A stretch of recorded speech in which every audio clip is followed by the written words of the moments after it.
भाद्रपद माह के शुक्ल पक्ष की तृतीया तिथि को हरतालिका तीज मनाई जाती है। इस दिन सुहागिन स्त्रियां अपने सुहाग की लंबी उम्र और अच्छे स्वास्थ्य के लिए व्रत करती हैं और कुंवारी कन्याएं मनचाहा वर पाने के लिए माता पार्वती का व्रत करती हैं। तो देखिए, आज की वीडियो में मैं आपको हरतालिका तीज व्रत की बहुत ही सरल पूजा विधि बताऊंगी। हरतालिका तीज व्रत की पूजा करने के लिए सबसे पहले हम चौकी लगा लेंगे और चौकी पर लाल रंग का वस्त्र बिछा लेंगे। तो यहाँ पर मैंने चौकी लगा ली है, वस्त्र बिछा लिया है और एक दिन पहले ही आप मेहंदी जरूर लगा लें। पूरे 16 श्रृंगार करके फिर आप हरतालिका तीज का व्रत करें और पूजन करें। तो देखिए, यहाँ पर मैंने चौकी लगा ली है। अब चौकी पर हम थोड़े से फूल रखेंगे। फूलों का आसन देकर हम यहाँ पर भगवान शिव शंकर, माता पार्वती और गणेश जी को विराजमान करेंगे। तो देखिए, वैसे तो मिट्टी की मूर्तियां बनाई जाती हैं, लेकिन अगर किसी कारणवश आप मिट्टी की मूर्तियां नहीं बना सकते हैं तो आप इस तरह से शिव परिवार का फोटो भी लगा सकते हैं। और अगर आप मिट्टी की मूर्तियां बना सकते हैं तो बहुत अच्छी बात है, क्योंकि मूल रूप से मिट्टी की मूर्तियों का ही हरतालिका तीज के दिन पूजन किया जाता है। तो देखिए, यहाँ पर हमने गोरा माता बना ली है, भगवान शिव शंकर, गणेश जी बना लिए हैं। आपको अगर कोई विशेष आकृति बनानी ना आती हो ना, तो आप पिंड आकार में या गोला आकार में भी बना सकते हैं। आकृति मायने नहीं रखती है, यहाँ पर आपकी भावनाएं मायने रखती हैं। तो आप किसी भी आकार में तीनों मूर्तियां बना सकते हैं। अब देखिए, इन मूर्तियों को बनाकर हम चौकी पर विराजमान कर देंगे। अब हम चौकी पर कलश की स्थापना करेंगे। हरतालिका तीज व्रत में कलश की स्थापना करना अनिवार्य होता है। तो देखिए, हम थोड़े से चावल लेंगे। चावल चौकी पर इस तरह से रख के हम अष्टदल कमल बना लेंगे। वैसे तो अष्टदल कमल बनाना बहुत आसान होता है, 8 लाइनें लगाकर आप आसानी से बना सकते हैं। लेकिन अगर आप नहीं बना पा रहे हैं तो कोई बात नहीं, आप सिर्फ चावल रख लीजिए, उसके ऊपर फिर हम कलश की स्थापना कर लेंगे। तो देखिए, यहाँ पर अष्टदल कमल हमने बना लिया है। इसके ऊपर हम एक कलश रखेंगे। कलश में सबसे पहले हमें गंगा जल डालना है। और देखिए, कलश आप तांबे का या पीतल का या मिट्टी का ले सकते हैं, स्टील का कलश हमें नहीं लेना है। सबसे पहले हम गंगा जल डालेंगे, क्योंकि भगवान शिव शंकर, माता पार्वती के पूजन में गंगा जल का विशेष महत्व होता है। उसके बाद देखिए, हम शुद्ध जल से इसे कंठ तक भर लेंगे और अब हम इसमें कुछ चीजें डालेंगे। तो देखिए, हम सबसे पहले हल्दी डालेंगे। अगर आपके पास इस तरह की हल्दी नहीं है गांठ वाली, तो आप पाउडर ले सकते हैं हल्दी का। उसके बाद हम सुपारी डाल देंगे। तो हमने हल्दी डाल दी है, सुपारी डाल दी है, सिक्का हम डाल देंगे, थोड़े से अक्षत डाल देंगे और थोड़े से फूल डाल देंगे। 5 चीजें डाल देंगे हम। उसके बाद हमें 5 आम के पत्ते लेने हैं। 5, 7, 9 ले सकते हैं। तो आम के पत्ते हम ले लेंगे और उन पर तिलक कर लेंगे। हल्दी से, रोली से, चंदन से आप इन पर तिलक कर लें। फ्रेंड्स, हरतालिका तीज व्रत का जो पूजन है वो शाम के समय किया जाता है। सुबह जो आप घर में नॉर्मल पूजा करते हैं उसी तरह से पूजा करेंगे और माता पार्वती, भगवान शिव शंकर के सामने संकल्प करेंगे कि मैं आपका व्रत करना चाहती हूँ, कृपा आप व्रत पूर्ण करने में मेरी सहायता करें और मेरी मनोकामना पूर्ण करें। वह हम इस तरह से संकल्प करेंगे और जो व्रत की पूजा है, मुख्य पूजा, वो शाम के समय प्रदोष काल में करेंगे। इसके बाद देखिए, पत्ते हमने लगा लिए हैं। उसके बाद हम एक चावल का भरा हुआ कोई भी पात्र इस पर रखेंगे और फिर हम दिया रख देंगे। तो दिए में हमें 2 बाती लगानी है। आप चाहे तो आप यहाँ पर नारियल भी रख सकते हैं। मैं यहाँ पर दीप कलश की स्थापना करूंगी। अगर नारियल रखेंगे ना, तो नारियल का मुख ऐसे अपनी तरफ आपको करना है। तो आप चाहे तो नारियल रख दे, आप चाहे तो दीपक रख दे। ज्यादातर दीपक ही रखा जाता है।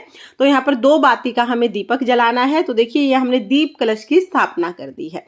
इसके बाद हम अपना पूजन आरंभ करेंगे। तो सभी स्थापना हमारी हो गई है। अब हम पूजन आरंभ करेंगे। तो देखिए, सबसे पहले हम शुद्धिकरण कर लेंगे। तो सभी पर हम जल के छींटे लगा देंगे। शुद्धिकरण करने के बाद हमें अभिषेक करना है। तो देखिए, सबसे पहले तो जल से अभिषेक करेंगे। पहले गणेश जी को, फिर माता पार्वती को जल समर्पित करेंगे, फिर शिव शंकर भगवान को। इसके बाद पंचामृत से अभिषेक करेंगे। तो यहाँ पर हम सभी का पंचामृत से अभिषेक करेंगे। थोड़ा थोड़ा सा ही हमें पंचामृत डालना है, क्योंकि मिट्टी की मूर्तियां हैं, बहुत जल्दी गल जाती हैं। तो हमें जल और पंचामृत थोड़ा थोड़ा सा ही डालना है। इसके बाद हम देखिए फिर से जल से अभिषेक करेंगे। तो हमें इस तरह से 3 बार अभिषेक करना है। और देखिए, आप चाहें तो आप अभिषेक करने के बाद माता को चुनरी उड़ा सकते हैं। मैंने पहले ही उड़ा दी थी। अब इसके बाद देखिए, हम सभी को तिलक करेंगे। तो यहाँ पर हम पहले रोली का तिलक करेंगे और भगवान शिव शंकर को रोली से तिलक नहीं करना है। भगवान शिव शंकर को चंदन से तिलक किया जाता है या तो भस्म से तिलक किया जाता है। तो यहाँ पर हम गणेश जी को, माता पार्वती को रोली से तिलक करेंगे। कलश पर हम स्वास्तिक बना देंगे। स्वास्तिक का चिन्ह बहुत शुभ होता है, तो आप स्वास्तिक जरूर बनाएं। इसके बाद हम सभी को चंदन से तिलक करेंगे। तो भगवान शिव शंकर को हम चंदन से तिलक करेंगे। तो देखिए, जैसा कि मैंने आपको बताया कि आप चाहे तो आप अभिषेक करने के बाद माता पार्वती का श्रृंगार कर सकते हैं, चुनरी उठा सकते हैं या पहले भी आप कर सकते हैं। हमें माता पार्वती का पूरा श्रृंगार करना होता है। उसके बाद देखिए हम वस्त्र समर्पित करेंगे, तो यहाँ पर वस्त्र स्वरूप कलावा मैंने समर्पित किया है। माता पार्वती को चुनरी उठा दी है, फिर भी हम माता पार्वती को वस्त्र स्वरूप कलावा समर्पित कर देंगे और इसके साथ ही हम भगवान शिव शंकर को वस्त्र स्वरूप कलावा समर्पित करेंगे। तो यहाँ पर भगवान शिव शंकर को भी कलावा समर्पित कर देंगे और जो मैंने मूर्ति ली है शिव परिवार की, उनको भी हम कलावा समर्पित कर देंगे। इसके बाद देखिए हम अक्षत समर्पित करेंगे। तो जैसे तिलक पर चावल लगाए जाते हैं, उसी तरह से हम सभी को अक्षत समर्पित कर देंगे। उसके बाद हम जनेऊ समर्पित करेंगे। तो यहाँ पर हम भगवान गणेश जी को जनेऊ समर्पित करेंगे और भगवान शिव शंकर को जनेऊ समर्पित करेंगे।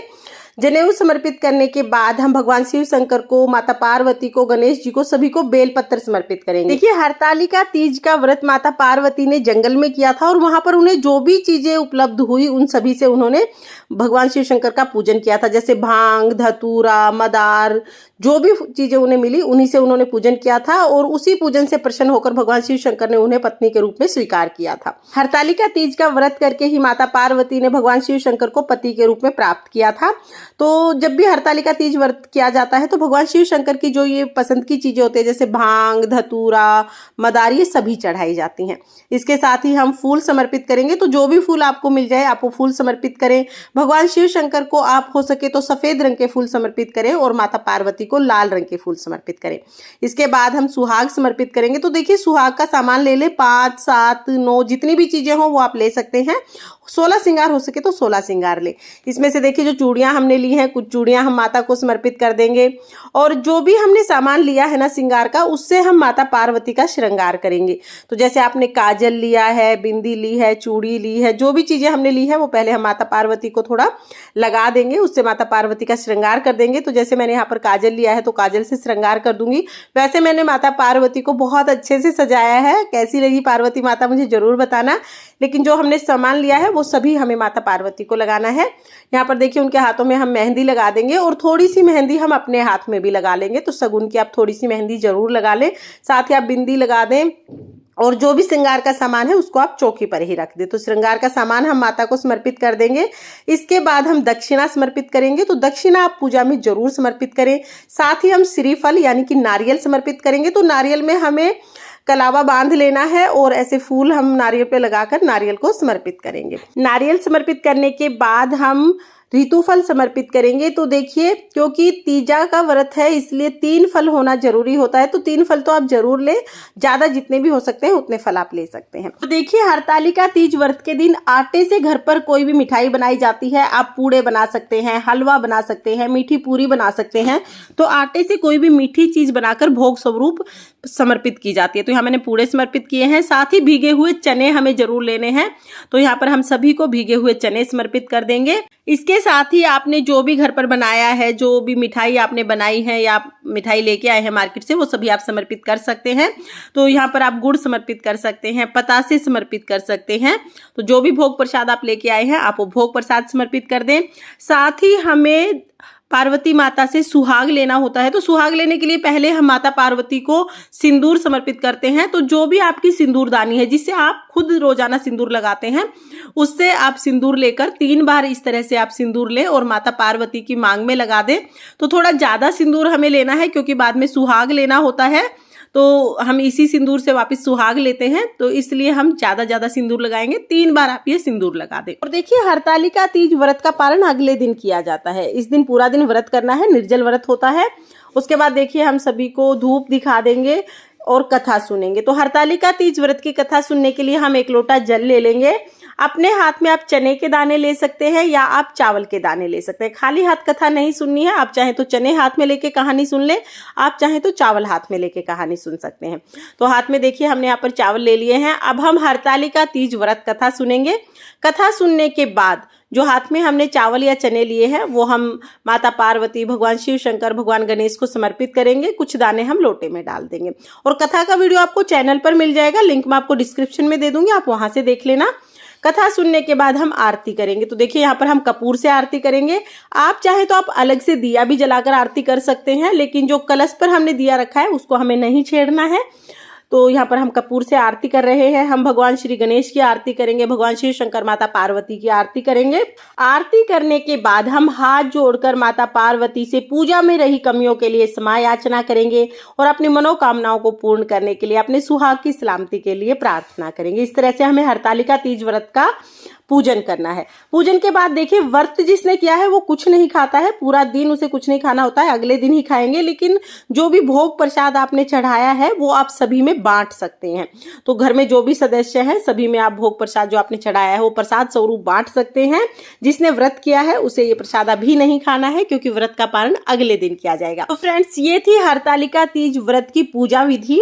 हरतालिका तीज व्रत कथा, हरतालिका तीज व्रत की चौकी कैसे उठानी है, अगले दिन पारण कैसे करना है, सुहाग कैसे लेना है, सभी मूर्तियों का विसर्जन कैसे करना है, इन सभी विषयों पर वीडियो आपको चैनल पर मिल जाएंगी। सभी का लिंक मैं आपको डिस्क्रिप्शन में दे दूंगी, आप वहां से उन्हें भी जरूर देखना। और अगर ये वीडियो आपको पसंद आई हो, वीडियो अगर आपके लिए यूजफुल हो, तो प्लीज वीडियो को लाइक कर देना और हिंदू धर्म के सभी तीज त्योहारों की संपूर्ण जानकारी के लिए मेरे चैनल को सब्सक्राइब कर लेना। माता पार्वती की कृपा आप सभी पर बनी रहे। फिर मिलते हैं किसी और वीडियो के साथ, तब तक के लिए ओम नमः शिवाय, राधे राधे।